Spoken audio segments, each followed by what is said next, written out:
안녕하십니까. 이번 시간에는 삼형식에 대해서 말씀드리도록 하겠습니다. 일단 삼형식은 우리가 형식이라는 것을 다시 한번 언급하면 형식이라는 것은 동사가 가지고 있는 1차적인 의미, 1차적인 의미의 다른 동사들이 비슷한 패턴으로 혹은 해석을 갖는 집단이라고 설명이 됩니다. 예를 들어서 여기와 같이 어떤 사람과 사물, 그리고 with란 패턴, 그리고 비난이나 상벌일 때는 for를 쓰고 금지 좌절일 때는 somebody something from ing 패턴을 쓰는 비슷한 패턴일 때 이런 것들이 동일한 의미로서 묶이는 거죠. 그래서 여러분들이 아무래도 동사를 잘 이해한다는 것은 문장을 이해한다라고 생각하시면 좋겠고요.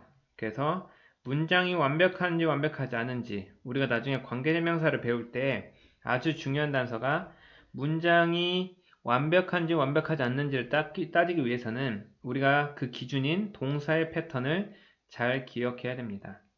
그래서 3형식에서 이제 다루고자 하는 것은 첫 번째 동사 패턴. 1, 2형식 나머지 4, 5형식에 비해서 3형식이 주어 동사 목적어로 간단하다고 하지만 사실은 3형식이 은근 까다란 부분이 꽤 많아요. 그래서 아무래도 동사 패턴의 가장 핵심은 3형식이 될 거고 3형식은 목적어의 유무에 따라서 해석을 조금 달리하는 방식이 필요합니다. 예를 들어서 change란 단어가 바꾸다랑 바뀌다라고 해석이 되거든요. 한국 사람들이 두 개의 차이가 뭐냐라고 했을 때 은근 차이가 있어요. change를 바꾸다라고 하면은 세상을 바꾸다. 인간이 세상을 바꾸다. 뒤에 목적어를 쓰죠. 인간이 주어고 바꾸다가 동사고 세상을이라는 목적어를 쓸 수 있잖아요. 바꾸다는. 근데 바뀌다라고 하면은 세상이 바뀌다라고 해서 자동사가 돼버리고 목적어를 쓰지 않거든요. increase도 원래 증가하다랑 증가시키다가 있는데 증가하다, 전 세계의 인구가 증가하다.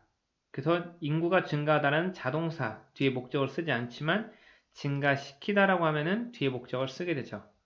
그 환경오염이 증가시키다 어떤 사이드 이펙트, 부작용을 이런 식으로.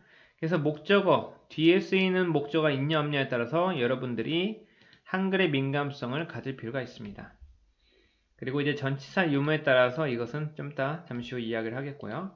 일단 삼형식의 기본 구조는 우리가 주어, 동사, 목적어, 주어, 명사, 동작, 그리고 대상인 명사, 목적어가 되겠죠. 그래서 I know the truth, 나는 사실을 안다. 그리고 우리가 동사라는 것을 완전 타동사라고 해서 동사 다음에 목적어를 바로 쓸 수 있는 이 완전 타동사가 있는 반면에 이렇게 자동사 플러스 전치사 이렇게 look after가 돌보다라는 뜻이거든요. 다음과 같이 자동사 플러스 전치사를 활용해서도 똑같이 노라는 완전 타동사의 효과를 낼 수가 있습니다. 그래서 그는 돌본다 그 가난한 사람들을 with care 주의 깊게 보살피며 이렇게 쓸 수 있는 주어 동사 목적어 완전 타동사 자동사 플러스 전치사의 구조가 있고요. 주어 동사 목적어로서 문장이 완벽하다고 할 수도 있지만 여기에 추가적인 알파가 들어가야 되는 문장들도 있습니다. You remind me of your dad when you say 너는 떠오르게 한다 나를 이렇게 해석을 했을 때 connect the printer 연결해라 프린터를 한 다음에 뒤에 내용이 없다라고 생각하면은 문장이 조금 어색하거나 부족한 부분이 있겠죠. 너는 나를 떠올려 말을 하다 받는 느낌이잖아요. 너는 떠올린다 나에게 of your dad 너의 아빠를 when you say 네가 말할 때 너 아빠일 거라 생각이 나네 나한테 이런 문장인 거고 그 프린터를 컴퓨터에 연결하시오라고 할 때 여기 전치사 플러스 명사 여기서도 of라는 전치사 플러스 명사가 문장이 없다면 즉 플러스 알파가 없다면 문장이 완벽하지 않게 되는 거죠. 말을 하다만 케이스니까 이런 주어 동사 목적어 플러스 알파라는 개념처럼 여기에 동사들도 공급 수요일 때는 somebody 한 다음에 with somebody something을 자연스럽게 쓰게 되는 거고 누구를 비난하다, 감사하다, 평가하다, 비난하다, 칭찬하다, 변명하다 이럴 때도 문장 구조가 다음과 같이 형성되는 것은 지극히 당연한 겁니다. 이런 것들을 이해할 때 아무래도 한글, 우리나라 말도 이렇게 쓴다라고 이해를 하면 수월하고요. 이게 꼭 영어에서만 일어나는 현상은 아니라는 겁니다. 예를 들어 설명하면 그들은 공급한다. 우리에게 음식으로. 그들은 우리에게 음식을 제공한다. 이렇게 되는 거거든요. 그랬을 때 그들은 제공한다 우리에게 라고 하고서 말이 끝났다고 생각하면은 말이 어색하다는 걸 알 수 있잖아요.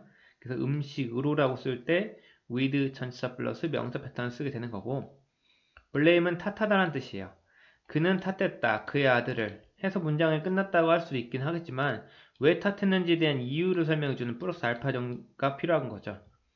그는 탓했다 그의 아들을 for 때문에라고 해석합니다. 그의 실패 때문에 그의 아들을 탓했다 라고 해서 for 플러스 명사가 필요하겠고, hard work keeps him from thinking himself. 힘든 일은 keep 막다 유지하다 그가 from thinking 생각하는 것 그 자신 그 스스로를 생각하는 것을 막았다라는 표현입니다. 그래서 여기서도 keep somebody from ing 패턴 이런 패턴들이 있고, refuse는 투부정사, 그리고 finish는 ing 패턴. 이런 것들은 우리가 뭐 투부정사랑 동명사를 공부했다면 좀 이해할 수 있는 부분인 거고요. 그래서 다음과 같이 형용사 같은 경우는 주어, 동사, 목적, 구조의 타동사, 그리고 전치사 플러스 전치사가 추가되는 거, 그리고 플러스 알파가 필요한 다음과 같은 동사 종류가 있고요. 그 다음에는 최종적으로 이제 전치사의 유무라는 개념이 있는데, 무슨 말이냐면 우리가 listen to란 단어를 앞에서 말하는 여기서 이제 완전 타동사랑 전치사가 필요한 이제 자동사가 있었잖아요. listen to가 표현하고 await for 뭐뭐를 기다리다, lead to 이끌다.